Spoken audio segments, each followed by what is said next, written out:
Assalomu alaykum. O'tgan darsimizda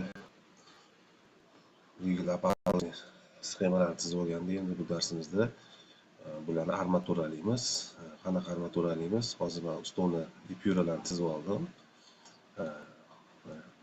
Rashodda ham ko'rinib turibdi. Endi mana shu regelni hozir olamiz.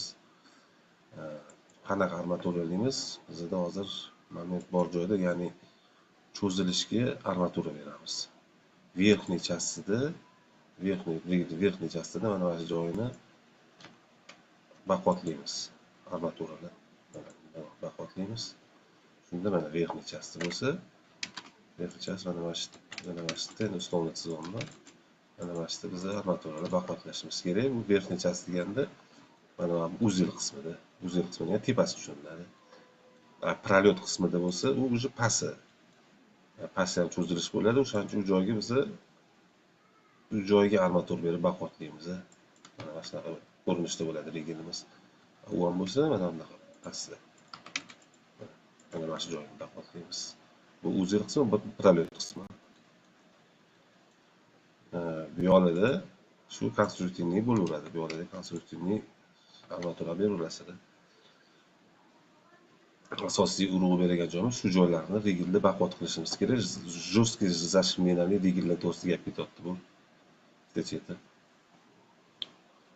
Endi armaturalaymiz. Bu armaturalarni olish uchun rashodimiz bor bizlarning.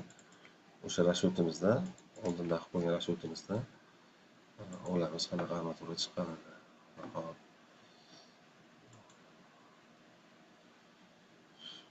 Несимметричное армирование, процент армирования. Mesela 3%dan oshmagan.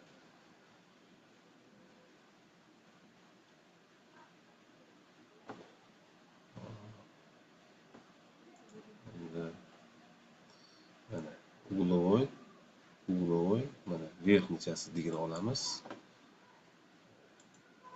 Maksimalni esa mana shu bo'lsa,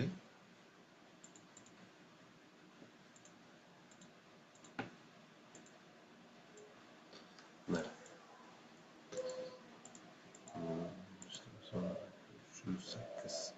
308 площадь degani bu 22. Tokda 22 bo'lsa, endi konstruktivni o'rtaga 22 qo'yaveramiz. 20 ni endi stolni qo'yib turamiz. To'rttasini 22 qilaylik biz. Mana buni общий продолжение davom etaveradi. Mana bularni uzelni beramiz. Hop, endi chizib olamiz. Armaturalarimiz bu darslarda o'tgan darslarda bor. Ikkita bo'layotgan naxlos bo'layotgan armatura bitta joyda naxlos bo'lishi kerak emas. Bularning orasi bunday bo'lishi kerak. O'sidan o'sigacha bo'lgan masofa o'sha naxlosda 1,5 barobar bo'lishi kerak. Buning diametri 1,5 barobar. Xo'sh, iloji boricha armaturalayotganimizda armaturalarni bo'lib kesimli kesib tashlamasdan uzunroq foydalanishimiz kerak. Masalan, 11700 bo'lsa, 11700 mm maksimalni foydalanishimiz kerak. Endi hozir biz qanday qilamiz? Hozir biz endi uzun qilib mana bitta ikkitasini ulolmaymiz. Bitta donasi ham uzun bo'lib ketib qoladi. O'shaning uchun mana shu ikkita qismida ulab olamiz-da regelni. Mana shu bilan mana shu qismida ulov tushiramiz. Mana shu qismida ulov bo'ladi. Hop, bizda 22 talik beryapti. 22 ko'paytirib 40. Ko'paytirib 880 2.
to'xta turishi kerak.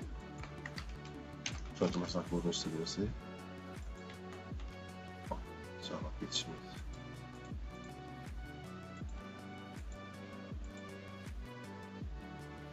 Hozir slowga adapta olishimiz kerak. Jijinlik narsalarga bo'lsa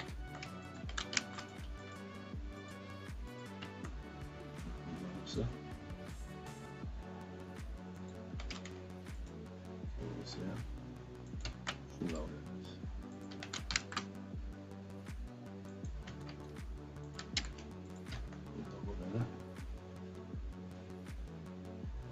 Agar shuni o'zini to'g'ri olib olgan bo'lsak,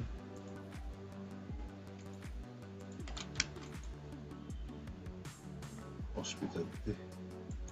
Tak, olsa ham bo'ladi, lekin zashni qancha o'tsa 11.700 bo'ladi. Ya, keyin bormasak. Shunaqa ko'rinishda bo'ladi. Boshla.